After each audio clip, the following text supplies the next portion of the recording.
Welcome. Good evening, and thank you for joining us. My name's Nidra Weinrich. I'm with Weinrich Communications, and I also am a lecturer here in the School of Public Health at UCLA. I'm also on staff at the Entertainment Industries Council. Transmedia storytelling is a key focus of my work, so I'm really excited to be able to bring all of you some of the best people who are doing transmedia out there and share that with you as well. This speaker series, of which this is the first speaker, features some of the leaders in the field of transmedia storytelling. And it's actually a continuation of an event that we had in September for Social Media Week. How many of you were here for the panel we did for Social Media Week? Okay, good. So those of you who were here already saw Mark Warshaw, who works with Katie, talk about East Los High, and now we'll get really in depth and learn more about East Los High and how that was developed. So because of the tremendous level of interest that we got as a result of that panel, a group of us at UCLA from across different departments got together and applied for a grant from the UCLA Interdisciplinary and Cross-Campus Affairs Program to be able to put on this 3-speaker series. And we're really excited about that. And once we got that grant, we were able to get more and more resources to help us make it really great and get some of the wonderful food that we have out there and to be able to live stream it and things like that. So we're very excited about being able to share this with you.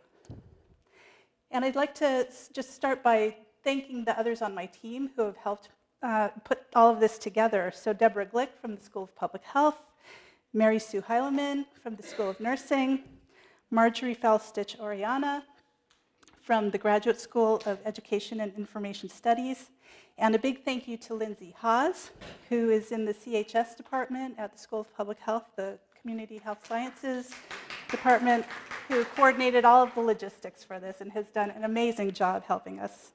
And I'd also like to thank all of our sponsors who have helped to put this on, which includes the UCLA Interdisciplinary and Cross-Campus Affairs, the Sudikoff Foundation, the UCLA School of Nursing, UCLA Graduate School of Education and Information Sciences, the Bixby Center on Population and Reproductive Health, and also the UCLA Fielding School of Public Health, Department of Community Health Sciences, the MPH4 Health Professionals Program, the Center for Population Health and Health Disparities, and the Center for Public Health and Disasters, as well as the Transmedia for Good SoCal group and Weinrich Communications.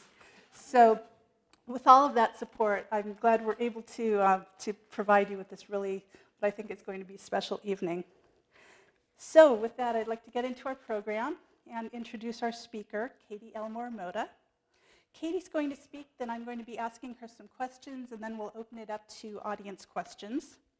And please note that we'd love for you to share whatever kind of media, transmedia, social media, any kind of media, Twitter, Instagram, whatever you'd like to share from this event. And we're using the hashtag transmedia4good, so transmedia4good. And we're live streaming as well, so there will be a video available afterwards for people who were not able to join us tonight. So I'm so pleased that we're able to bring Katie as our first speaker. Katie's the producer and CEO of Wise Entertainment, which is a production company dedicated to creating cutting-edge, socially relevant television, film, and transmedia programming for the Americas and beyond. Previously, she served as the Vice President of Communications and Programs for the Population Media Center, which is an NGO specializing in entertainment education, where she oversaw numerous programs using media for social change around the world. Most recently, she was the producer on MTV Latin America's hit telenovela Último Año and Hulu's East Los High. She holds an MA in Media Studies from the New School and a BA from the University of Vermont. Please welcome Katie.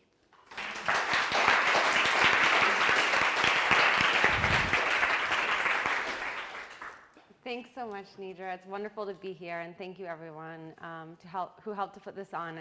I'm really excited to be here. So they asked me to just start a little bit with my background, even though you actually gave a very nice summary of my background. But I actually started, as Nidra said, my undergraduate degree was in history and sociology.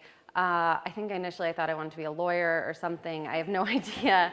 And then I just kind of was following what I really loved, and I love studying people. And so history and sociology was natural, but I was kind of like, what am I going to do with this? I had no idea. And during that same time, I actually started a concert company, putting on, booking national touring acts. Several every year, and it was a full, huge business basically. And then as we were doing that, I was like, these artists have so much power. We have this great group of people together. Why don't we try to do something more than just concerts? Let's try to use this energy for something more. And so we started doing benefit concerts and things like that. And that's kind of really where I would say I got my feet wet into production. Now, obviously, it's a different type of production, but I guess the nuts and bolts are kind of the same.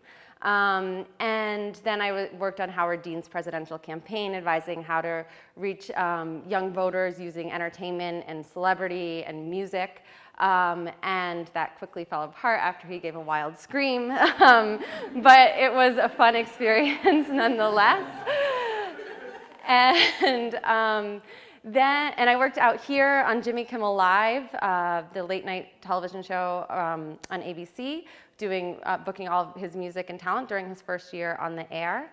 And then I was kind of trying to figure out what I wanted to do next. I spent some time traveling, and I didn't really know that entertainment education existed in any kind of formal vein.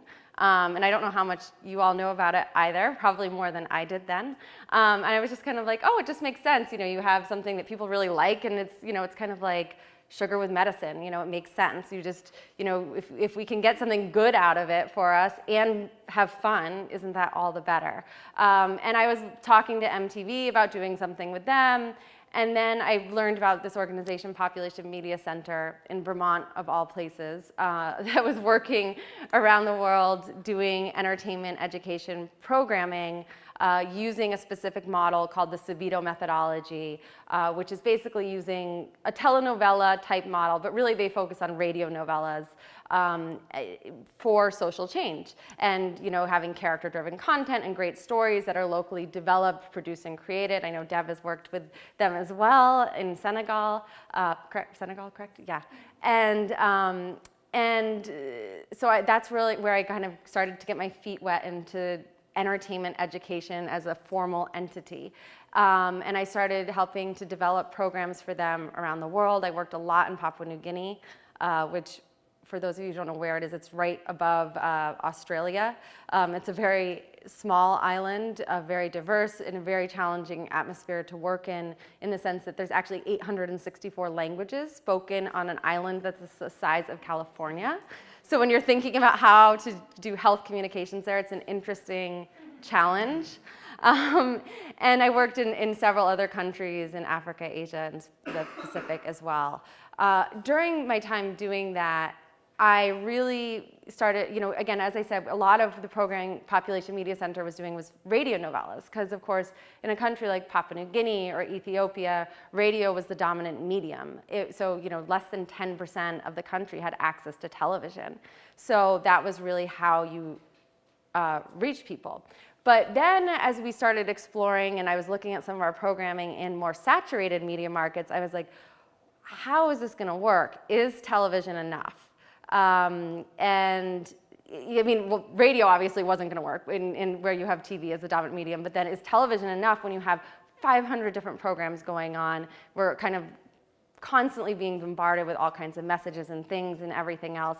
And so that's where, and at the same time I was getting my master's at the New School in Media Studies, and I was like, I need to figure out how to solve this, kind of like it was driving, I'm like, we are going to become obsolete, which is sort of what I was thinking, like this business model won't work forever, and how do you make this work? And when funders can't afford to fund these huge productions, because that's really hard to do philanthropically, because I've had to raise all the money myself in those countries with the help of obviously a fantastic team at Population Media Center, but it's hard. And so those were the questions that started coming to the surface, and that's where I discovered transmedia storytelling.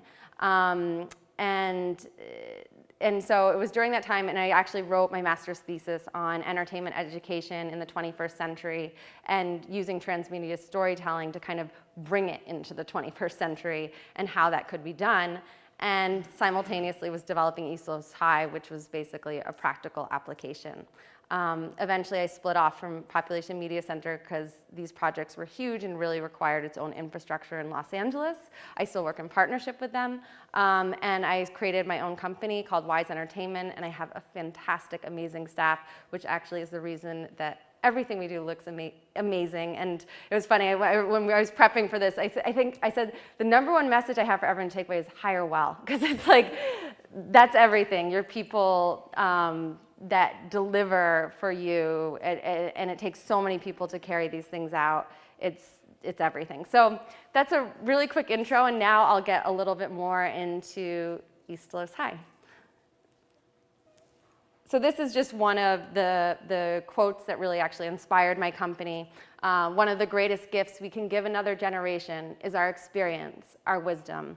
And I love that because I think it's, it's all about sharing our stories and learning from one another and learning even from our own stories, because we're able to reflect on them in a deeper way. And it gives us sometimes, especially in entertainment, a safe way to think and talk about things that might be too sensitive to talk about when we're talking really personally. So this was kind of where the name for my company came from, and was an inspiring quote for me, and I think kind of just sums up what so many people do, because it's not just my company that does this so well.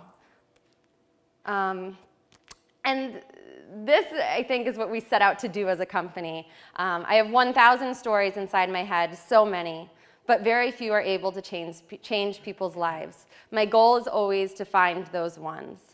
And this is from a famous Brazilian writer, Nelson Rodrigues, and he's actually my husband's grandfather, but has been a big inspiration for me as well. Incredible work throughout Brazil, but I think this quote really resonates, because I think the writers that I work with are so deeply connected to the work that they're doing, and when they're inspired and they find those stories that they think will change other people's lives, and actually I think one of the things that they often say is it changes their life in the process, it's really special. So East Los High, it's a production by my company, The Alchemist, which is a company that specializes in transmedia storytelling and Population Media Center. So first I'm just going to start off with entertainment education, because I don't know, how familiar everyone is with entertainment education, and then I'll kind of go into the synthesis and how we built East Los High. So while Population Media Center uses the Subito methodology, as I mentioned, which is actually based off of the work of a Mexican telenovela producer from the 1970s that was hugely successful in creating behavior change with regard to adult literacy programs, family planning, and other issues in Mexico. And he kind of has core principles to how you go about creating, an effective telenovela for social change. I'm going to highlight some of those things, but I'm kind of doing a little bit more of a hybrid, because I think that there's been other pieces that we've learned along the way, and things that we've taken. And the other thing that I always like to say in terms of entertainment education and this type of programming is that there's a lot of ways to create change, and I think that it's great to know the groundwork of what works and what has worked, so you can break those rules, because every project I've done, this is a guideline, and then you're sitting down trying to figure out the nuance of a script or a story arc or something else, and it all goes out the window, because you have to do what's right for that character, what's right for that story. So, but the things that are really important, I think, that come from all of that is, the entertainment education needs to have high entertainment value. You need to pull in your audience. What is entertaining to the audience you want to reach to? When we were, getting ready to do East Los High, we actually interviewed a lot of kids in East LA and Latino teens all across the country. And, the most popular shows they were watching were shows like The Kardashians. So that's what they like that's what they want to see. So how are you creating a show that also speaks to them in a way, and that's something that is fun for them, and they get home and they want to turn on? You have to think about that as well. So that high entertainment value and what is entertaining to the audience you're trying to engage with, because that obviously depends on the audience, really matters. Using the power of storytelling, character-driven content, making sure everything happens from the root of who those characters are, so their decisions feel real, and the story kind of naturally will evolve if you really know who your characters are, because you put them in a new situation, and then you're like, okay, who's Maya? What would she do in this situation? Now, if you have your character really well developed, it's going to be very clear to you the steps she'll take in that situation versus another character, and then of course thinking about the social issues and the types of things you want to get within that story as well. Using qualitative and quantitative research is super important and has been vital in every project we've done. Now, I say this, take it with everything with a grain of salt. You also have to use your intuition, and you also have to have amazing talent that is using their intuition and their stories and their personal experience to draw on, because I think that's really, really important and can't be understated, while also having this immense amount of research to draw from. So then you're making those decisions from a place of knowledge. Having interventions or programming that isn't just like, a movie or an after-school special, which I think, again, I think that's totally valuable and there's a place for it. But however, I think that when you have a world that you enter, like a series or a transmedia series and things like that, where you can really immerse yourself into something for a longer period of time, we see greater affinity with the characters and the stories and everything that's happening. So that's really important. Hiring and working with talent from the audience you're trying to reach. So, I'm talking about East Los High today, and one of the things that was so vital was, we were trying to reach Latino teens, the show that I'm going to be talking about, and so it was vital that all of our creatives were Latino. They could speak to the issues and the dynamic and what, it was like growing up maybe with a family that spoke Spanish at home, but they're speaking English at school, and what that cross section of culture looks like. They can also go there in a way that I think and push boundaries, because they're talking. When you're talking about yourself, you can like, humor is always better because you can go there. You can be self-critical and it can be funny. If you're doing it about someone else, you have to be much more sensitive and politically correct. However, then I think you lose some of the punch and the great things that make our stories real. So I think having that come from a place of kind of truth and honesty and part of their experience is so important to what we do. And of course, hiring the best of the best from whoever you're trying to reach and work with. And then relevance, identification, and context. Making sure everything you do is relevant to the people you're trying to reach, that they can see themselves in those characters, in those stories, and that it's contextual. I think, and this is one of the things that I love about, drama and everything else, because instead of like an advertisement where you're like, okay, use a condom, great. That kind of like doesn't really get it all, like, okay, you're now in a bedroom trying to negotiate how to use a condom. It's sort of really awkward. It's a much more complicated thing than just telling someone to use a condom. So I think what is so beautiful about, having drama that can affect change is that you can really get all the contextual things and raise those questions and how it might be different for different people too, over the course of time. So then taking all of that, which was basically just used in like, okay, a television series for kind of like the history of entertainment education.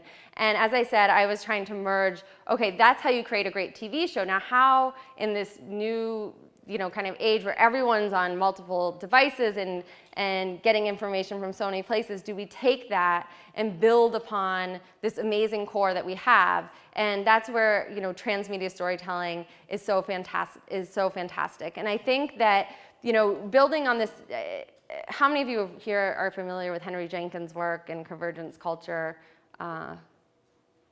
No? Okay, great. Well, so Henry Jenkins is actually a professor at USC. He wrote this book called Convergence Culture, and it was basically a groundbreaking book. I think at the time it was like 2009 or maybe around there. And it's so funny because now some things are outdated.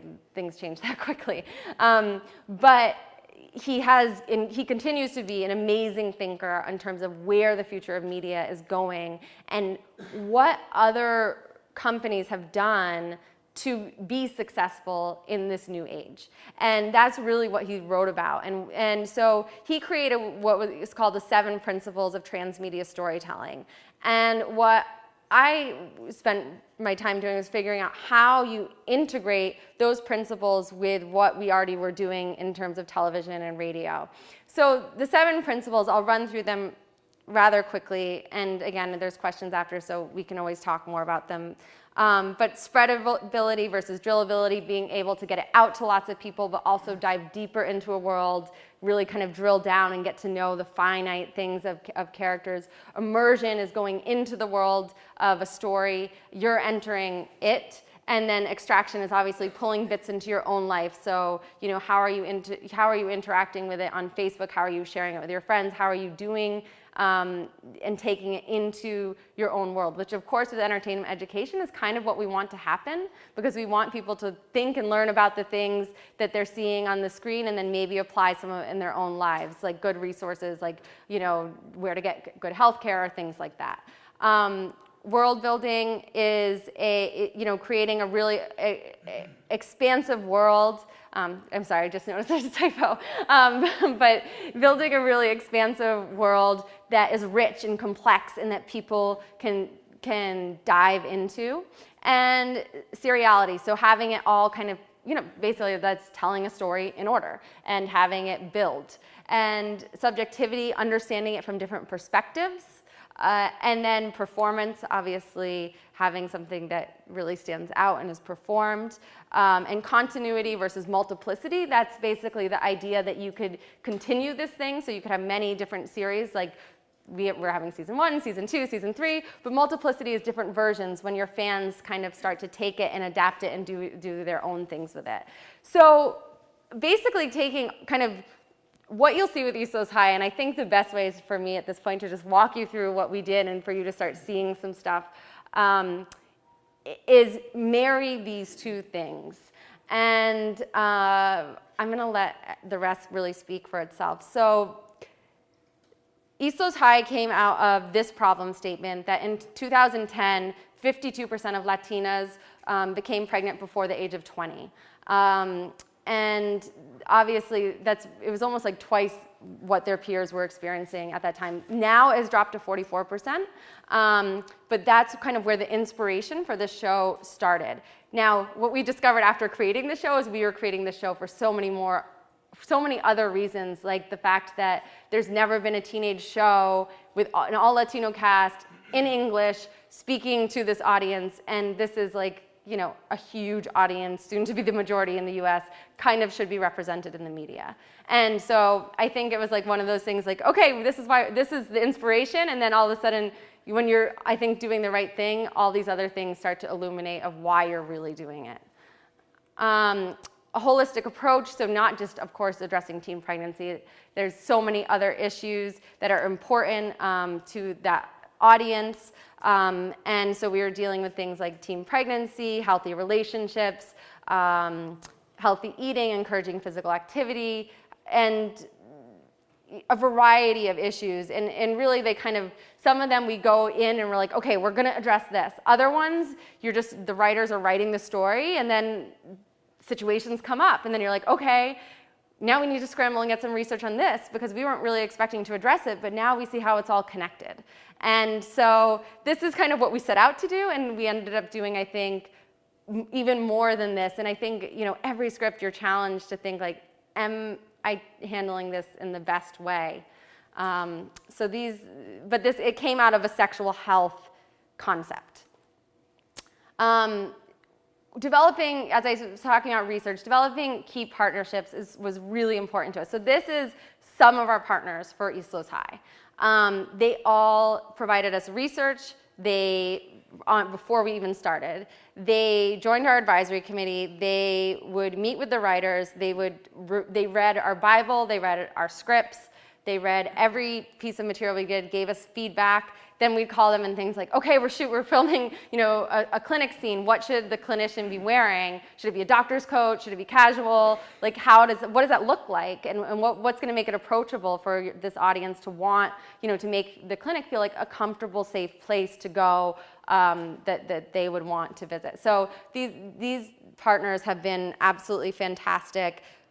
Organizing them is what I have 2 people on staff dedicated to doing this. It's a lot of work. And I think one of the things I'll speak about later is that's where private-public partnership is so great, because that's something a network might not want to pay for, but public funding does.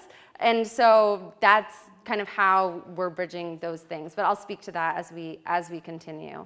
And so again, this is just some of them, because there's other issues that come up. And I think we started with like 10, and then it kind of just grew as we created our stories. So I think I've really spoken to this slide pretty extensively. It's just kind of how you go about how we created East Los High. So it's, entertainment, education, and transmedia, having our advisory board of key partners, developing private-public partnerships, so having that advisory board of NGOs, and then figuring out how to work within the entertainment system here in the US, because you can't compete on your own. I mean, you can. You'd be very lucky to, let's put it that way. It takes an immense staff structure and marketing and PR and a hub that people know about, because obviously the internet is hugely vast. There's a million programs, and to get the attention it needs, it really requires a network behind it. And I think also the funding for production. Production's obviously very expensive to get the quality that you need to compete in this marketplace as well. And creating a world and platform that connects with today's audiences. So knowing, it changed from when we did season 1 to season 2, some of the things we're thinking about doing, and you learn every step of the way. And obviously things are constantly changing. So constantly asking yourself that question, what is my audience doing, and how will this work for them? I'm actually going to come back to this slide because I want to start showing you guys some stuff. So the last thing I'll say is that East Los High, because it is based in East LA, it's meant to be based in East LA. It is not meant to be a portrait of East LA in any way.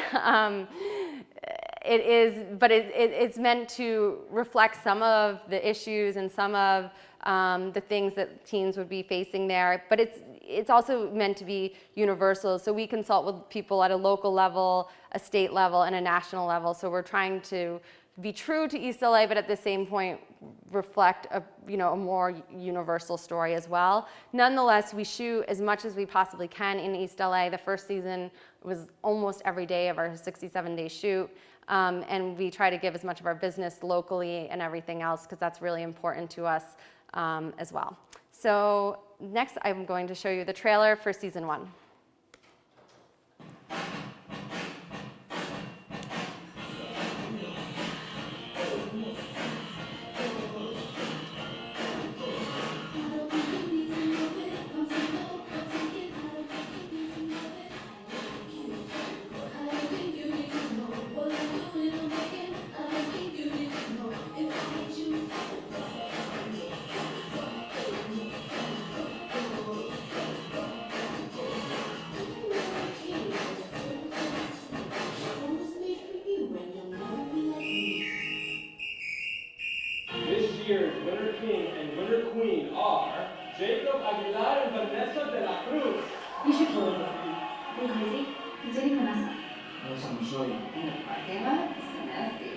So are you.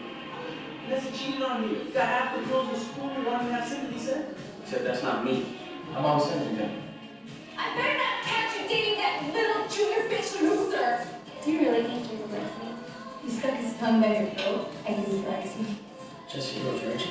I just need more time. Tomorrow? I got you in a hot joint. What's her name? Jesse. But she got the dog no bone. She's a nice girl. It's one of them. I think you're best up.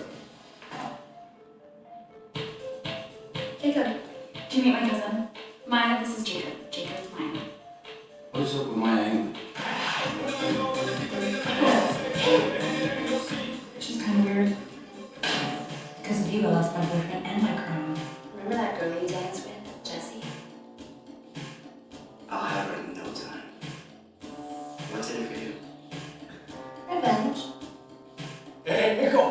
little busboy. Hey, this is my son, Jacob. You made this? Of course I made it. This is really good.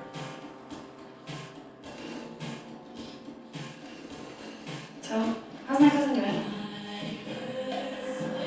We're gonna work together, we gotta keep our feelings to ourselves. I don't know if I can. God, Maya, why you gotta ruin everything? You have Jacob. Not while you're around. What the hell's going on? And now, East, low tide. Hey, I'm gonna call you back. Come on. You think she's so much better than me?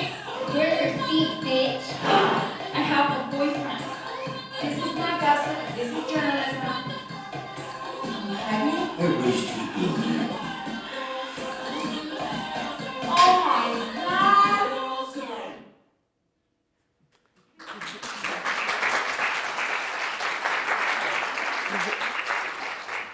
And so that's the trailer for season 1. And next I'm going to show you the transmedia reel. So this kind of walks you through, that was obviously just the main show, and this will walk you through all the additional content that was created in addition to the show.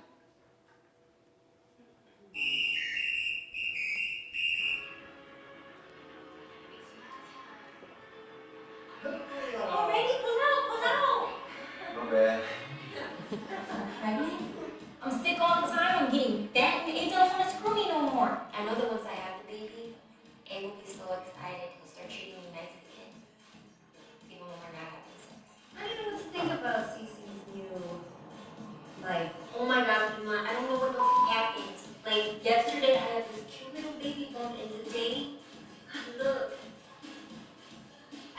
Blown up like a globo. How am I supposed to choreograph earning a belly? And if you have any friends that are pregnant, tell them to write me too so I can see how they're dealing with this stuff. Sorry, Gomez here, the East Coast Siren. Unless you're gonna sign for the newspaper, you can leave this unbusy. That I'm saying no.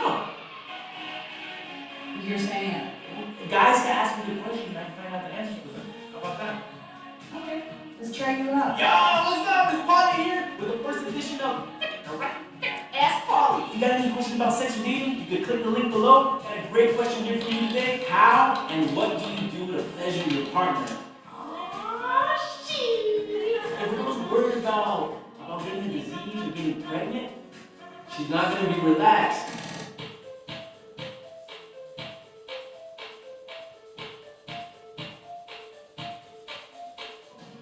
Is this your diary? No, it's just my recipes. Get that. Remember my food on menu? Yeah, it's tasty. Some of y'all been asking about our new menu at Yo Pepe. So I want to introduce to you our newest cook, Maya Martinez. What's up? We're making tacos with butternut squash and beans. Cilantro and salsa de Hey, boom. No, there's a bunch of you out there that have a healthy Mexican recipe of your own. So send it in, and you never know, we might put it on our special. Today we're going to teach you the routine that all future Bomb Squad girls have to learn for the East Coast Live dance.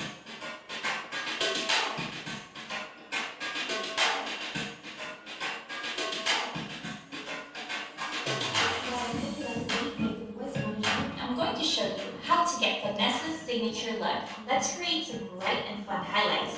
And we're done. Hey, what's up? It's Tommy right here, the beautiful boy from the Miami block. I love the devotion I have to our people.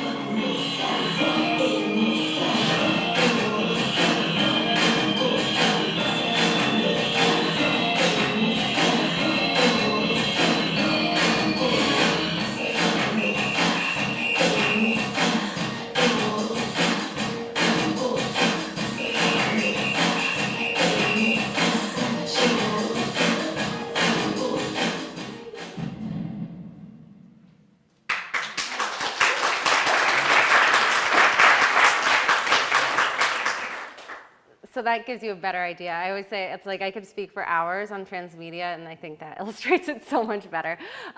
So next I'm going to show you just one of the segments I think you saw in there called Ask Polly. And it was a transmedia segment built off the show. He is trying to get with the girl who's the editor of the school newspaper. You just saw that little clip. And so he starts the show on sex and dating. What we did is actually we got real questions from kids in East LA. What did they want to know about sex? They didn't just want to know what type of birth control to use. As you see, he'll be answering the question he's going to answer next. It has to do with anal sex. But this was the kind of stuff that they were, talking about and with their boyfriends or girlfriends. And so then we had our organizations actually write out like what we say the wonky version of the answer to that question. And then we have our Hollywood writers put it into a really kind of the character's voice, make it fun, make it funny, but still have that framework.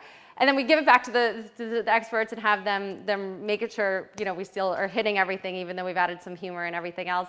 And then we have our actor who's just incredible, Jorge Diaz, who brings it to life. So I'll show you one of those segments. Ask Polly. Yo, Polly here with another brilliant answer to your tough question. And today we got a question from Ahina that asks, why do hetero guys want to stick their penis in their female partner's ass? Whoa, no, not all straight guys want to do that. But many people do all kinds of things in bed, all types of flavors and varieties, and there ain't no right or wrong. Just like it ain't right or wrong to choose vanilla instead of strawberry ice cream if that's what you want. But you sound a little annoyed here, so I'm guessing you don't like it, and you definitely shouldn't do it if you don't like it. And never let a guy pressure you into doing something you don't want to do. Yeah, because this thing, a lot of guys think that anal sex is a kind of birth control. Now, you definitely won't get pregnant by doing anal sex, but you can still get HIV or another sexually transmitted disease. So, if you like this particular sex act, then go for it. Just make sure to use a condom. And just like ice cream, they come in all types of flavors and colors. Oh, look at here. Oh my We got grapes. We got. Wait, where's my horchata flavor? That's what I want that. Dulce flavor. I think we need that. But anyway, your boy Carlos got all your tough questions covered, so keep them coming. And if you got something to say about one of my answers, just feel free to leave a comment below. See you next time on Ask Polly.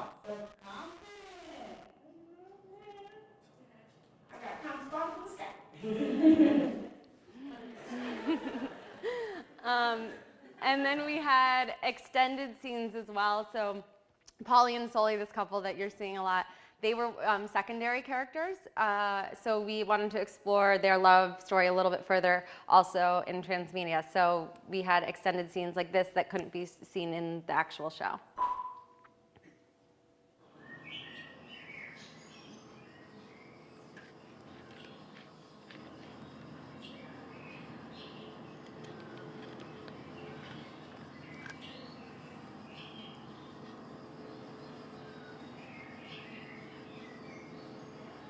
Okay, that's enough.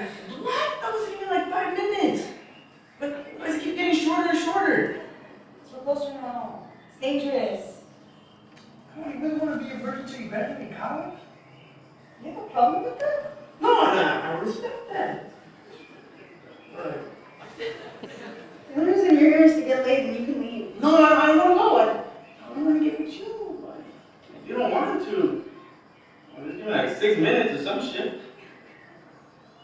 I'm sorry. I want to get with you too. I don't want to get pregnant. I'm scared of all my plans. That's why they got these. They're like 98% effective. Yeah, I don't want to take a 2% chance. Alright, well maybe we could do some other things. You do those things to yourself. I'm talking about doing it to you. Yeah.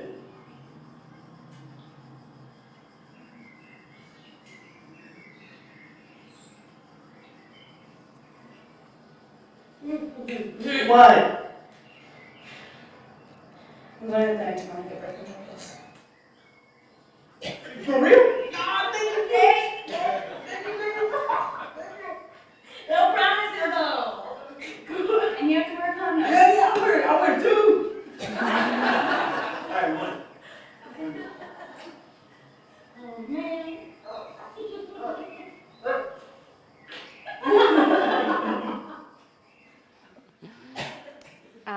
So as you can see, it's all about expanding character and story and going places that you couldn't in the show further through these transmedia extensions. And one thing that I always say is like the show has a certain cadence, and especially when you want to explore certain issues or things, you can only go so far and keep that kind of dramatic pace that you need, and you only have a half an hour, or whatever it might be. And this really allows you to dive further into characters and explore other themes that you might not be able to otherwise.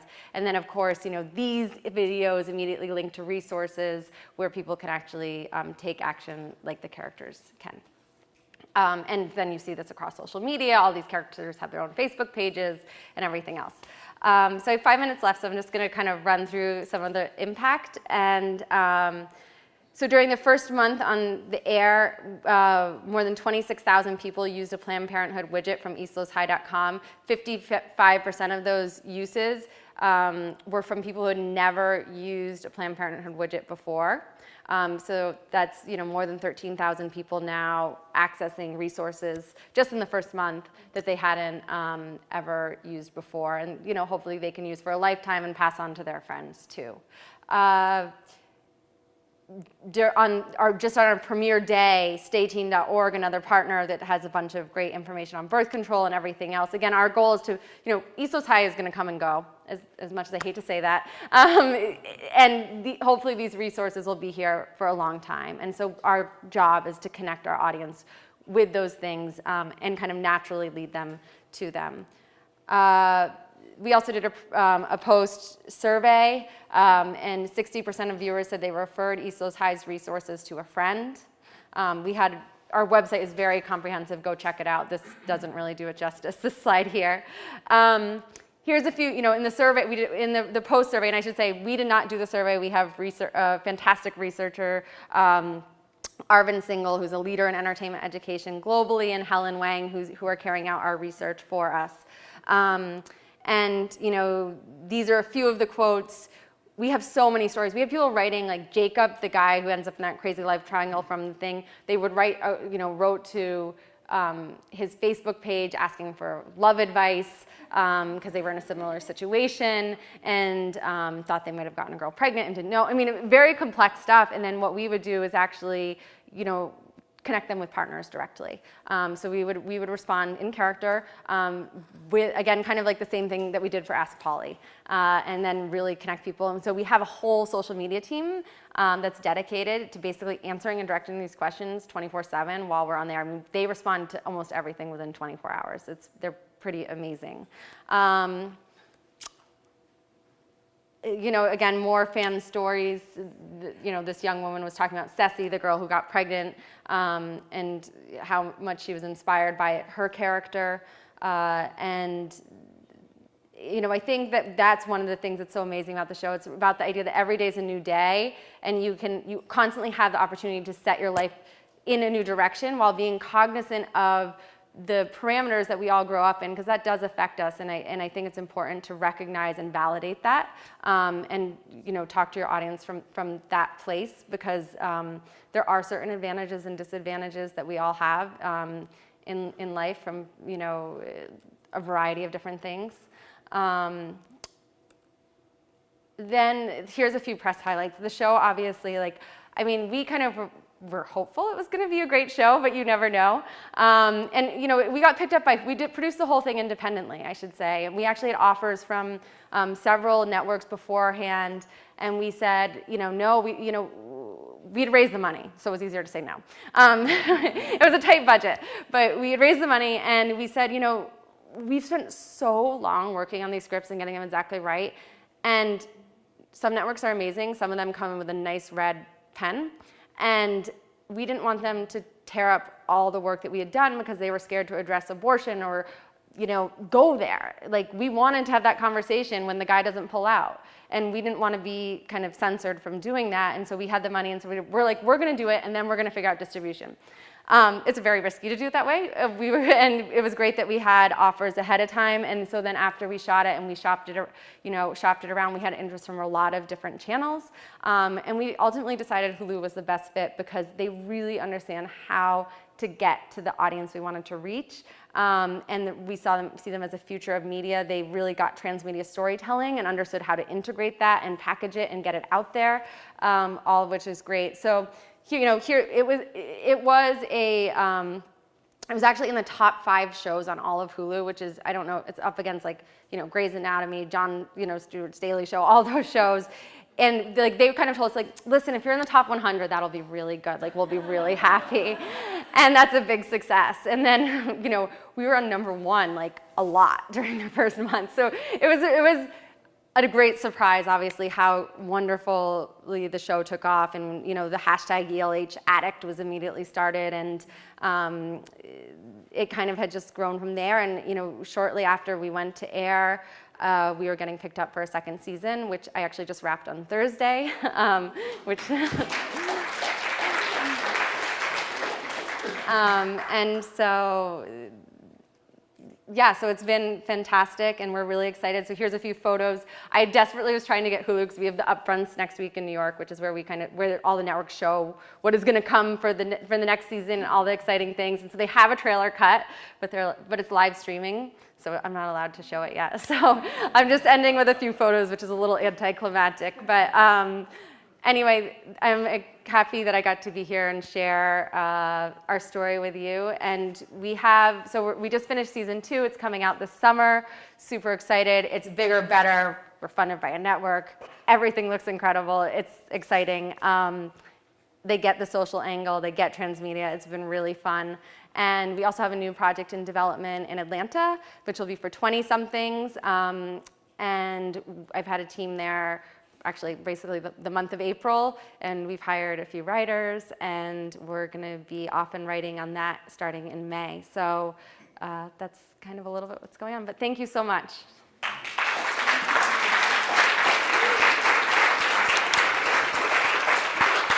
So Katie and I are going to actually pull the chairs out in front and have a little conversation before we open it up to audience questions. So give us just a moment to set up.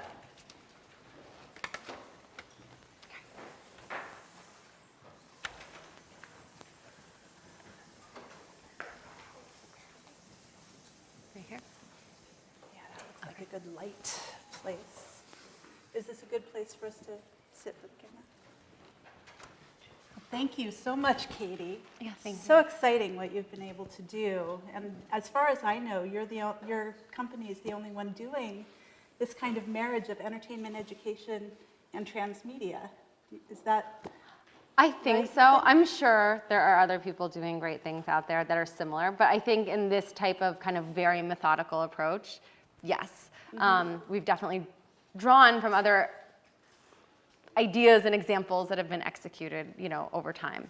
But I think like the full expansive creation and thoughtfulness of how this is created, I think it probably is pretty unique in that sense. That's great. So often in productions that have a transmedia element, whether it's a TV show or a film, the transmedia piece of it is kind of tacked on at the end after the main story is already created. But I know that in your development process, that wasn't the case. Can you talk a little bit about how you married the transmedia piece with the video production and how that worked? Yeah, so I mean, it's so vital, I think, for it to be natural to the show that you begin it at your development on that at the same time as your scripts, that you use all the same talent, so the same writers. They're the ones who know these characters inside and out. I've had to live with them for the many months they've been developing the show. So we start basically the transmedia development and mapping as they are writing the scripts, and the writers we kind of work with them. Now our writers already know the drill, but in the beginning we worked with them to kind of figure out, okay, like if you have an idea that doesn't fit into the script, like put it in a bucket and then save it. And then, at the end of this, not at the end, but as we're ongoing, we're going to start taking those ideas and looking at them and seeing, like, does this have another purpose? Can this be used somewhere else, but it just doesn't work in the show? And then, of course, the very technical side of production, you know, obviously producing all this content is not cheap. And I talk a lot about this because the practical side of this stuff is like everything. You know, all this theory and the philosophy that I'm sharing, it's super important. I'm not going to undervalue it because I obviously studied it and everything else. But when it comes down to the execution, the practical side is just so important. So one of the things we do is we have all of our transmedia scripts and scripts written ahead of time. And then we are actually, you know, our call sheet, we have a first unit, second unit, and transmedia unit shooting, and you know, our talent, our, you know, art department, everyone knows who needs to be cycling through when, so we're highly efficient in the use of everyone's time. It's a crazy day. When we have 3 or 4 units going in one 12-hour day, and talent running in every direction, and you know, multiple locations kind of going at once, but it allows for us to capture all of this great content and not have to then, you know, kind of, okay, now we have the show, now let's go and shoot all this. And that's another reason most of our transmedia is actually based on secondary characters, because the first characters, the primary characters are on the call sheet, they're number 1 and number 2, so you're never going to get to work with them until you're done shooting. And so it allows you usually, in terms of efficiency, it's better to explore the secondary characters, and you've already explored the main ones more in the show, so it's a good opportunity to do that. And in terms of that immersivity that you get from the transmedia elements, how do you think that plays into the behavior change potential for what you're doing? How does that augment what just a straight TV series might have done? Yeah, I think that I think it's like one of those things, like when you run into someone in a new location, you know, you see them in a new context, it makes your relationship more rich. And I think that with transmedia, it kind of does that. Like you're running into these characters in different ways, and you're creating a deeper bond with them in some senses. Now, it's not for everybody. Like some people you need to create these pieces so they can kind of stand alone. And the drama series needs to stand alone, but at the same point, it needs to offshoot to these things. So it should all be connected, but it shouldn't be exactly duplicative of what you can already see in another area. It should expand upon. I think that what's so great about it is that we actually are able to connect people with real resources. Like as I said, you know, you can go straight from the show to the resources, but then you can dive into these other things. Some of these pieces had bottom thirds that would come up that would say, you know, like you want to call a clinic, here's number for the 1-800 number for Planned Parenthood, or you know, whatever other issue we're dealing with. You know, this year it's a lot on domestic violence or other issues. And I think that there's a real connectivity to all that and an ability to share, and also to make people safe to talk about these issues even online. So I think, you know, we are seeing it like people naturally doing it in their homes and communities, kind of that water cooler effect. And then of course I think we're seeing that now on, you know, Facebook, on Twitter, and you would see some interesting debates even pop up about the social issues we were addressing, which was really cool. So I think it just lends itself to the audience taking it one step further. Mm-hmm. And I know you mentioned that you have this evaluation happening. And I know a lot of the people in here are public health folks who are probably really interested in how do you evaluate something like this. And you have a lot of really good data, but a lot of it seems like, you know, process evaluation in terms of how many people have been exposed, how many people have passed it along. But I'm wondering, how are you measuring, you know, number of pregnancies that were prevented or things like that? Is that something that you think you might be able to track through the evaluation that you're doing? I don't think we will get that specific. I think that, you know, through research triangulation, we can point to the fact that if there has been a decrease, that hopefully our show has contributed in some way to that. I think that there's so many things out there, it's really hard to isolate right now. I think that would be, I always like to be very real about what we can accomplish and what I know we've done. And then I think we can all, you know, kind of deduct that hopefully if we've accomplished those things, somewhere along the way we've had an impact on preventing. Mm-hmm. I do know the individual stories, and so for instance, actually one of our actors this year, who actually plays an abusive boyfriend fantastic guy, came up to me and was like, you know, my wife's really good friend who's 20 already had a child, and she had just, you know, she had had unsafe sex and basically hadn't known about emergency contraception until the show, or that she could just get it without a prescription. And the reason she went and got it, and it, you know, obviously she already has one child on her own at 20. You know, it's a lot. Then 2 is a lot. I have a 6-month-old at home, so I can definitely relate to that. I can't imagine having, you know, two young ones is a lot, especially at that age when you're still growing up and maturing. And she prevented a pregnancy that instant because of the show. I mean, and that was like a direct story, and I feel like that's one story directly connected to one of our newer actors on the show, and and I know there's been many others from what we've seen. So I think that it definitely is helping people to make those decisions. Mm-hmm. Great. I'm going to ask you one more question and then open it up to the audience. You have so many different partners that you're working with. That must be difficult. with so many different opinions and agendas, and of course everyone has ultimately the same goal with the show, but everyone has different opinions. What were some of the challenges that you came up against in terms of how you would have ideally liked to have had the show be created versus what you had, compromises you might have needed to make, or other kinds of challenges you encountered? So I think it's all about setting expectations and coming up with a good working, a good process. I think, you know, we initially, when we brought everyone else on, we did one conference call with like 10 organizations on the phone and leaders of these organizations. Never again. And not because, I mean, literally just scheduling took us like a month because they're nonprofits who are all working immensely hard trying to accomplish their mission. And, you know, to take a call, it was just very challenging even to set up the call. And then I think there is a lot of, even within, like, say, the field of sexual and reproductive health, there's a lot of nuance into exactly how they want to communicate about these issues. They're complex. One of the things I love about our show is that we can communicate them in a lot of different ways. And it's not just an either or, like, okay, we're only going to do this type of messaging. You know, I think one of the things we're always trying to be very aware of is shaming.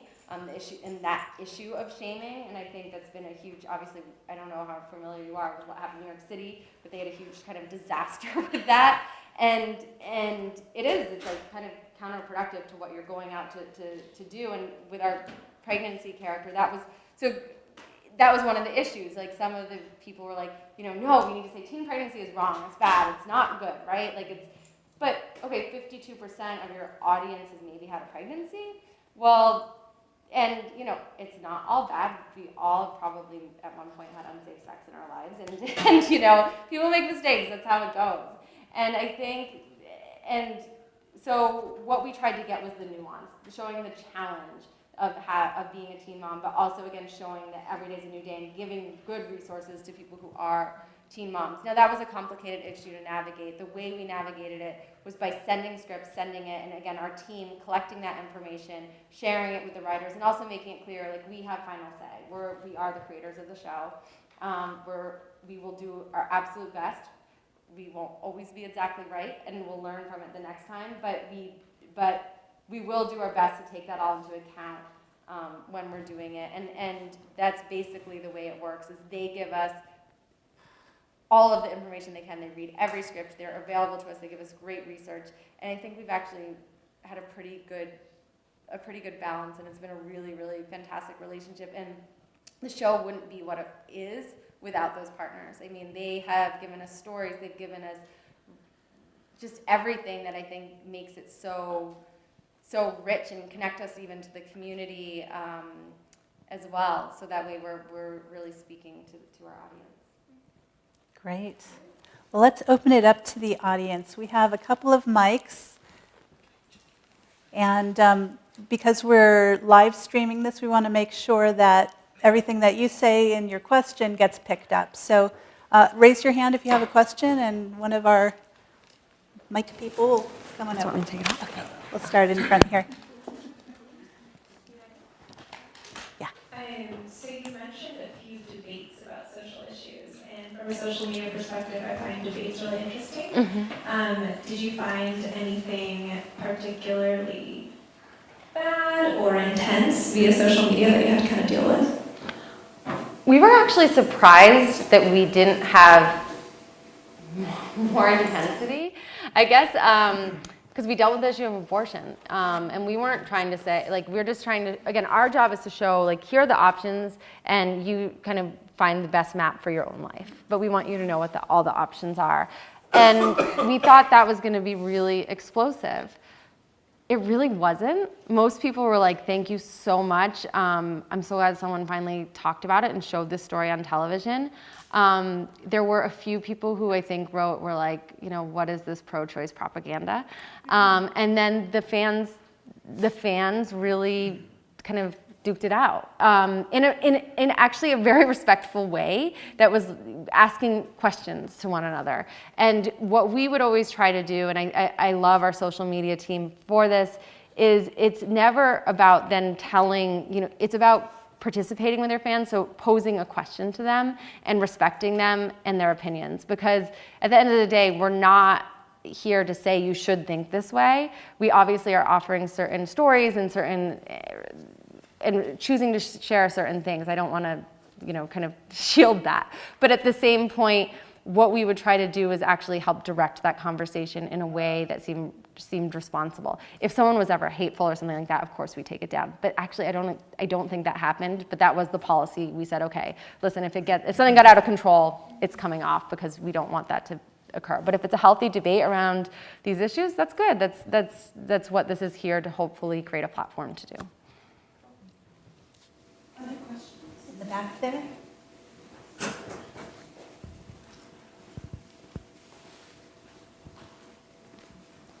Hi, I was wondering if you could talk more about what you mean when you say that Hulu gets transmedia, and then the second part to that question is, now that you have a whole season under your belt and looking back on what you've accomplished, do you see any limitations working with Hulu versus getting a network partnership, and would you be able to reach more people that way?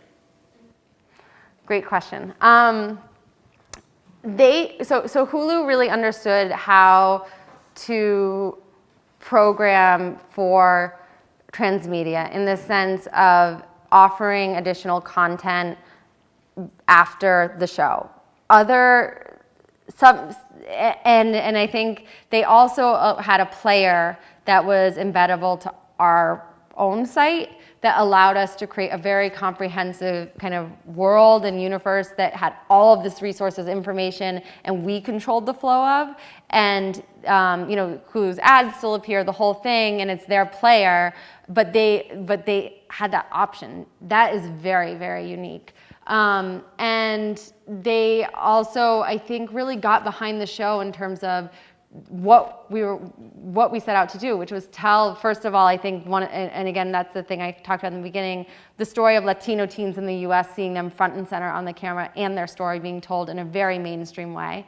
And they were incredibly supportive about raising these social issues, working with our partners and things like that. They let us run bottom third. These things, it sounds simple, but when you try to get permission, it's actually very challenging. And not all networks and channels are so accommodating to this and get behind it in that way. So they've been a really fantastic partner. I think, you know, we're open. Hulu has first window for the show, and in partnership with Hulu, we may bring it other places. We're not sure. We have a great viewership, and this year, you know, just so you know, we closed our deal with Hulu I think a month before launching. So we did like billboards, buses, kiosks, you know, radio, and a bunch of stuff in terms of advertising. Hulu did, actually, I should say, but it was like, sign the deal, and a month later we're launching, and they had to execute that whole marketing campaign. This year, they've been working on it for a year. It's going to be huge. And so I think, like, for those of you who probably had never heard of East Los High, you're not going to be able to miss it in this town come this summer. Great. So it'll be different, and I think it's exciting because Hulu's really, their originals department is really growing, and they're just have been fantastic for the show. So we've really, truly enjoyed working with them.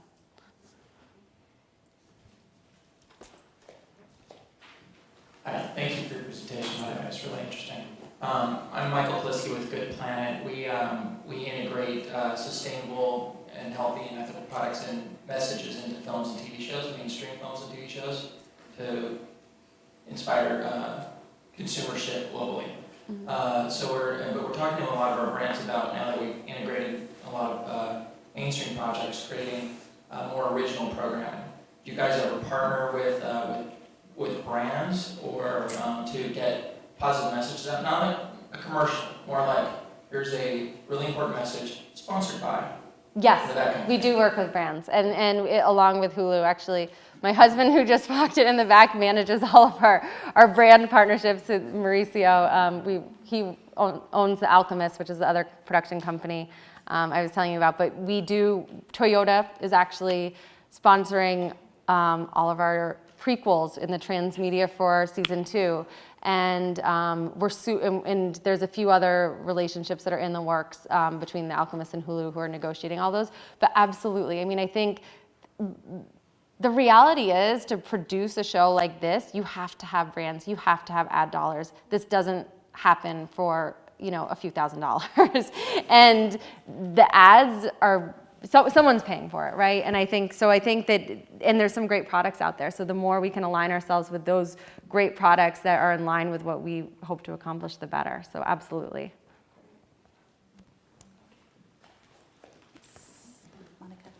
Hi, I'm curious on Hulu. I'm Monica with Transmedia for Good SoCal. You can like our Facebook page and on Twitter. Hulu, I don't know primarily how people watch East Los High on Hulu. Is it on a computer or on the TV?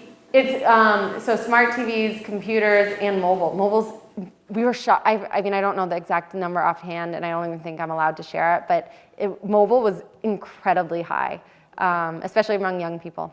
So I'm just curious about how you chose, because in some ways I feel like there's not going to be necessarily a second screen experience, since they're kind of watching it on the second, what would be that second screen. So then a lot of times it is the same device or the same screen that they would use all the different transmedia platforms. If that was a challenge, or if that, I know YouTube is different than Twitter, than Facebook, but it would just seem like the second screen where it's on TV and then you can actually like tweet or do something while you're watching, it's a different kind of experience then. Yeah, absolutely. I don't, Mao, do you want to speak to that? Yeah. Oh, hold on, wait for the mic. It's coming over to you.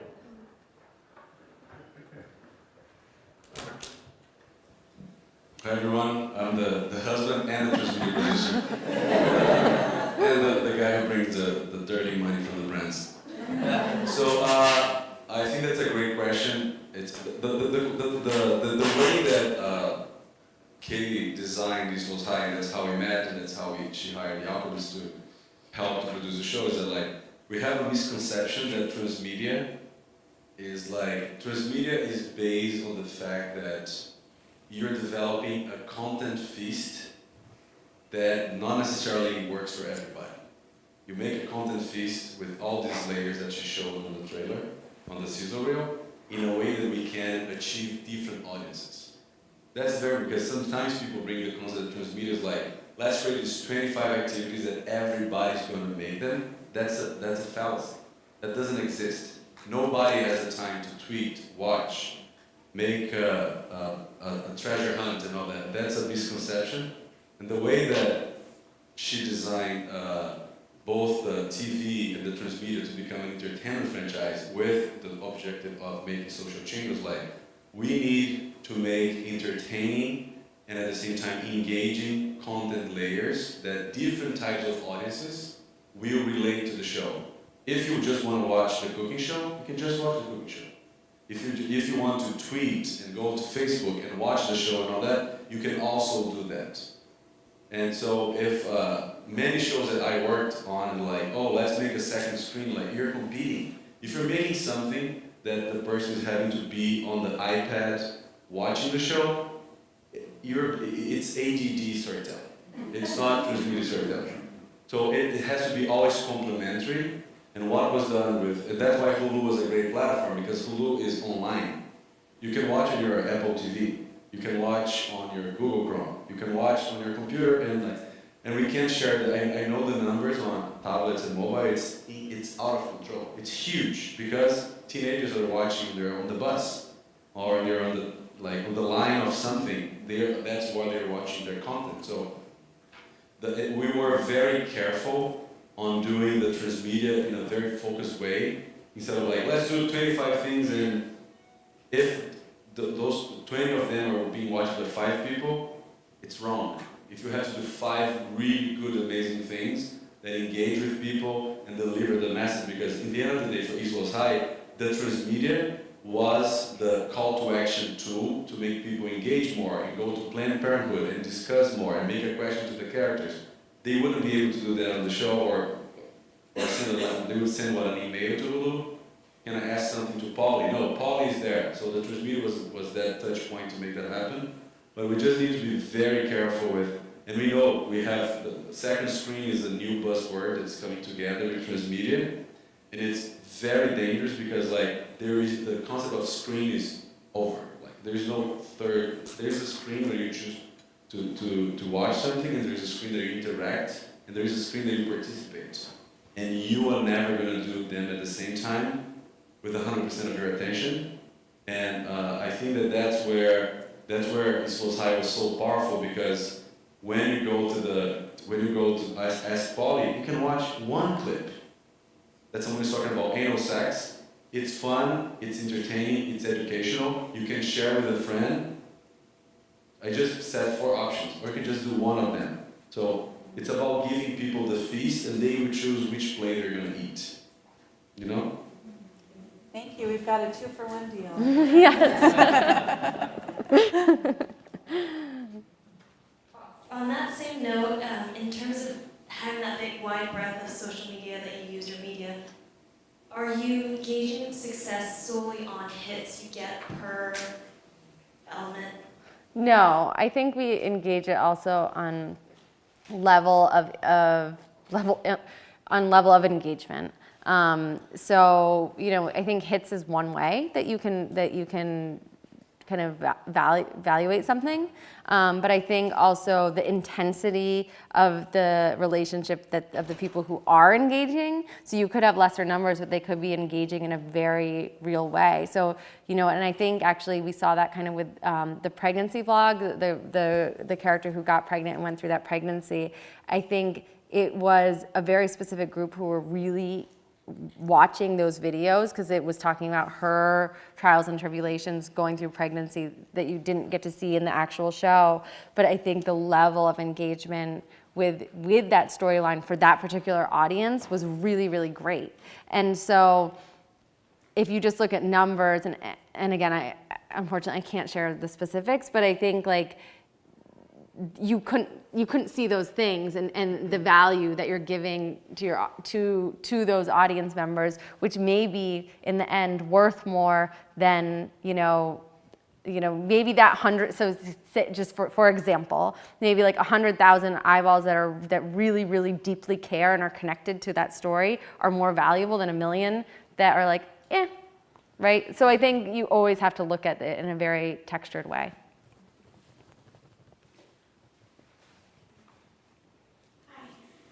Sorry. I just have a little bit of a departure question, mostly about the fact that since this was a really groundbreaking depiction of Latino youth, did you, when you were looking for people to tell the story and to write the story, did you go directly to East Los Angeles to find young Latino writers, or did you think about that in the process of developing the storyline, or were there experiences that helped writers, understand a little bit more about the culture and area that they were depicting? Yeah, great and super important question.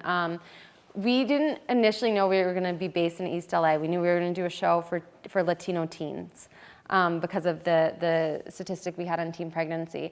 I initially came out here and I met a woman named Nellie Galan who used to run Telemundo Network. And she, was one of the most powerful Latinas in the industry. She's fantastic. And she basically said, I'm going to connect you with someone who can deliver. And she introduced me to a man named Carlos Portugal, who's the creator of the show, along with a woman named Kathleen Bedoya, who are amazing people, talents, and friends. The show is what it is because of them. And they are, he's Cuban American, she's Colombian American. She's based out of New York, lived here for many years. He's based here. And so initially it was just a Latino show, right? And then I think as we were trying to figure out, well, where should this be based and everything else, we were kind of like, well, maybe it makes sense to base it in East LA since we can do production here really easily. Literally, it was kind of like these simple things that kind of direct you along the way. And that's when we said, okay. And so initially it was kind of like a generic high school show. And then we're like, okay, East LA seems to make sense from a production point of view and everything else. Then once we were doing that, we're like, okay, not only do we need to bring on partners from East LA, we need to bring on writers from East LA because our writers are Latino, but East LA is mostly Mexican American, not Colombian American and Cuban American, and it's obviously the Latino population is hugely diverse here. So how are we going to speak to that audience? Now, again, our show is made of many different Latinos, not just Mexican American actors. It's not meant, it's kind of like the way 90210 isn't all people literally from Beverly Hills, right? It's like they use actors from everywhere and they're portraying that, and you get the best talent out there, the best up and coming talent to portray those. And obviously to be the best talent in the TV industry is hard. And so you want to go out there and find your best people. And so we brought on always a writer from East LA to be in the writing room or a few. I forget this season, I think 3 of our writers were from there. One of them is born and raised East LA. She runs a stage company for Latinos downtown. She's fantastic. So we're always looking for ways to really ingrain ourselves deeply with the community as much as possible, show that experience. This season we also had a dialogue coach that worked with our talent that actually kind of worked with them on rehearsing lines, and he also helped us to bring in real people from East LA into the show. So there's a poetry slam, this one girl, who's an actress, and she is playing this character, and that's really into this poetry slam. And the girl she comes up against is really from East LA, and she performs her real poem, and it's beautiful and amazing. And we could have never hired an actor in 5 million years that would have been as good as her. So it's looking also for those entry points where it's or we had a mercado in one of the transmedia scenes. Well, we had the real mercado that exists in East LA, everyone show up and set up their little stands and be there. So we look for those moments always to incorporate the community, but of course, there is a Hollywoodification of things, and that's what sort of makes a mainstream hit drama. So I think it's always looking for that balance, and we do the best we can with that. I think we have time for one more question. I see 2 questions. I know you were first and you're second. We'll do 2 more. Okay. Speaking back to the meaningful engagement that you're talking about on social media, do you find that the engagement happening in the comment section or blog, whatever you have going on, is it between the audience member and the video, or is it between the audience member and the social media team, or is it actually between the audience themselves? A little bit of everything. Usually, again, we're more of fielding stuff and helping to post new things and get things that are fun. A lot of, again, always things that are fun, and then gently weaving in the social, so it doesn't come, or making sure it comes always from story and character. but we want our audience to really talk among themselves or talk to the characters and so they're usually the ones asking a question, asking for advice. Some of those will be private messages. They won't actually be public, depending on what the subject matter is. We have a lot of private messages, actually. And then there's obviously debates that would happen online around the issues, around just like, that character's a hoe, what's she doing? I mean, like, it could be like, just like funny stuff, like when you're talking about your favorite TV show and you're just engaging in kind of the banter. So it was a little bit of everything. Okay, and we had one more. I have a question about storytelling. Mm-hmm. And when you, for your project, when you're faced with the choice of good or true, which one do you do?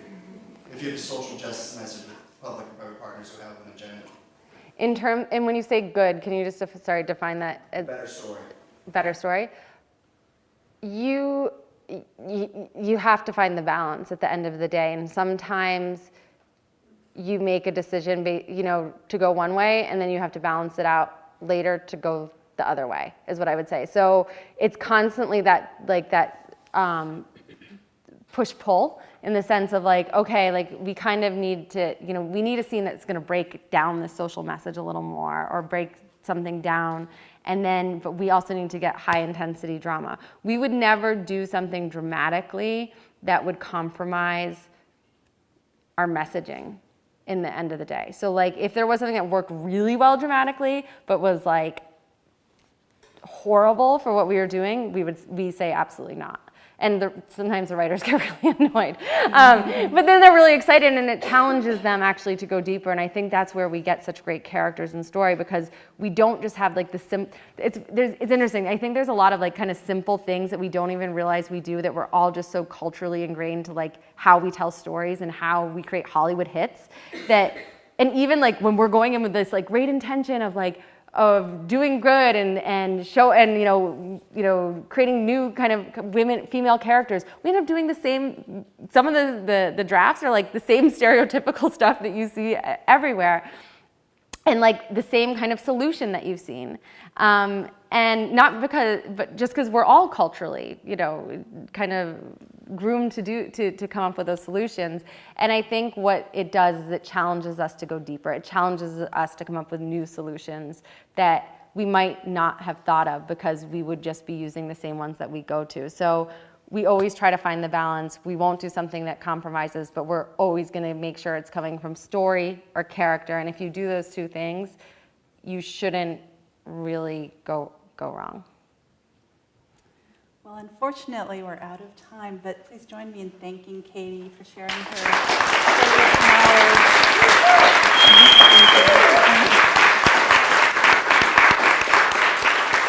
It's really wonderful. I'm so glad you were able to join us. And I'd like to invite all of you to join us again right here in 2 weeks, same time, same place. And our next speaker is going to be Jeff Gomez, who is the CEO of Starlight Runner Entertainment. And he is generally considered the world's leading expert on transmedia. So we are very lucky to have him, just like we were lucky to have Katie. And he's used the transmedia approach internationally around social change. And at our next meeting, he's going to be sharing for the first time in the US how he's been doing that internationally. So it's going to be a great event. And our final speaker is going to be 2 weeks after that, same place, on May 21st with Alexander Rideau, who is the producer of a transmedia medical drama in Senegal called C'est la Vie, and he'll be talking about how he's done it. He's been doing transmedia work in Senegal. So thank you so much for joining us tonight, and I hope you'll come back and join us soon. Thank you.